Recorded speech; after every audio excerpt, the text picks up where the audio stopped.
वज़ीर आज़म इमरान खान ने कहा है कि जब हुक्मरान तबका करप्ट हो जाता है तो मुल्क तबाह हो जाता है। करप्शन बढ़ती है तो लोग अमीर और मुल्क गरीब हो जाता है। कानून की बालादस्ती कायम करके इंसाफ का निज़ाम कायम करेंगे। इस्लामाबाद में तकरीब से खिताब में वज़ीर आज़म का कहना था कि कामयाब एहसास प्रोग्राम दुनिया के लिए एक मिसाल बनेगा।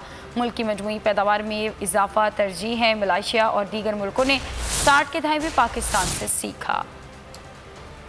इतना अमीर हो गया है, वो पैसा उनके पास होता था और वो यानी आप इमेजिन नहीं करेंगे कि पाकिस्तान के ये हालात हों कि उसको कर्जे लेने पड़े और इमदाद लेने पड़े। तो लोग अमीर लेकिन मुल्क गरीब।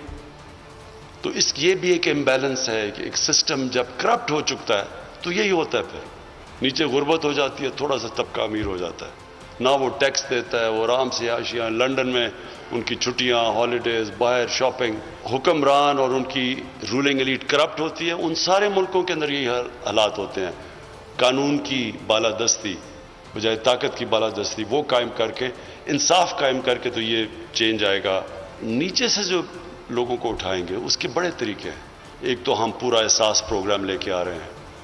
अभी जनरल हैदर ने मेंशन किया कि कामयाब पाकिस्तान, इंशाअल्लाह आप देखेंगे कि ये सिर्फ पाकिस्तान के अंदर नहीं, ये डेवलपिंग वर्ल्ड के अंदर एक मिसाल बनेगी कि कैसे एक कौम अपने कमज़ोर तबके के ऊपर उठाती है।